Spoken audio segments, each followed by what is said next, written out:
মদ খাইও, তবে নামাজে যাওয়ার আগে খাইও না। আমার জীবনে আমি কখনো মদ খাই নাই।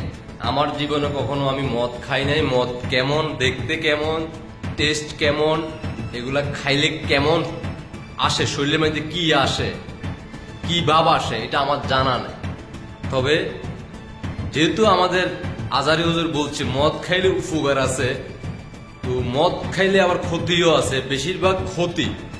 আমাদের আজারি হুজুর কিন্তু বলছে মদ খাওয়া যাবে, কিন্তু মদের মধ্যে মদ খাইলে উপকারও আছে আবার ক্ষতিও আছে। তো ক্ষতি তো আমরা জানি, মদ খাইলে ক্ষতি আছে, কিন্তু উপকার কি কি আছে যদি আজারি হুজুর যদি বলতো, তাহলে কোনো এক মাহফিলে যদি বলতো দেশবাসীর উদ্দেশ্যে, তাহলে হয়তো আমরা উপকারের জিনিসটা কি রকম, কি ধরনের উপকার আসে সেটা আমরা জানতে পারতাম।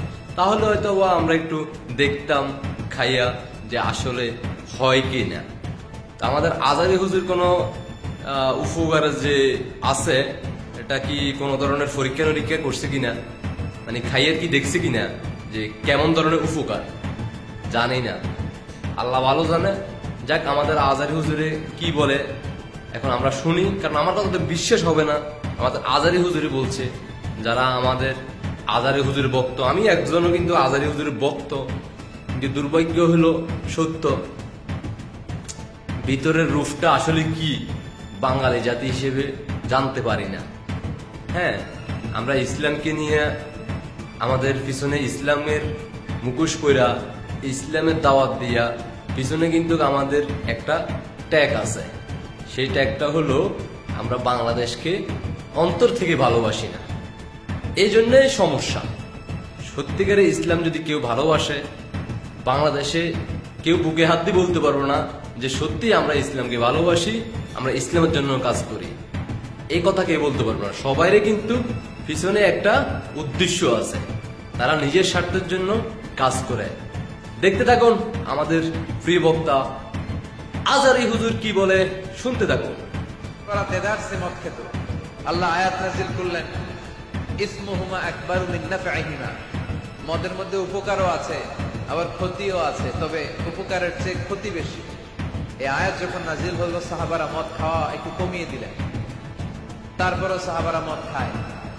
বিশ্বনবীর কাছে তখনই আয়াত চলে আসলো, লা তাকরাবুস সালাত ওয়া আনতুম সুকারা, খবরদার মদ খাইও, তবে নামাজে যাওয়ার আগে খাইও না। সুবহানাল্লাহ পড়বেন না? এরপর সাহাবারা সারাদিন মদ খায়, কিন্তু 5 ওয়াক্ত নামাজের আগে খায় না। 5টার সময়ে তারা মদ খাওয়া বন্ধ করে দেবে। তাহলে কি এখন আমরা মদ খাওয়া শুরু করব?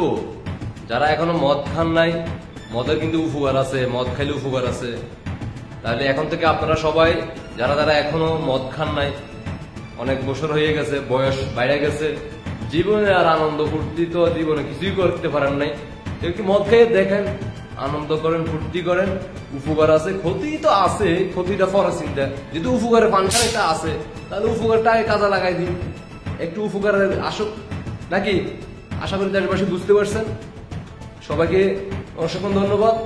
আর একটু মানুষকে দেখার সুযোগ করে দিবেন, ভালোবাসার জায়গা থেকে সর্বোচ্চ শেয়ার করে দেশবাসীকে দেখার সুযোগ করে দেন। আল্লাহ হাফেজ। অবশ্যই আপনার ব্যক্তিগত মতামত কমেন্টে জানিয়ে যাবেন। আল্লাহ হাফেজ।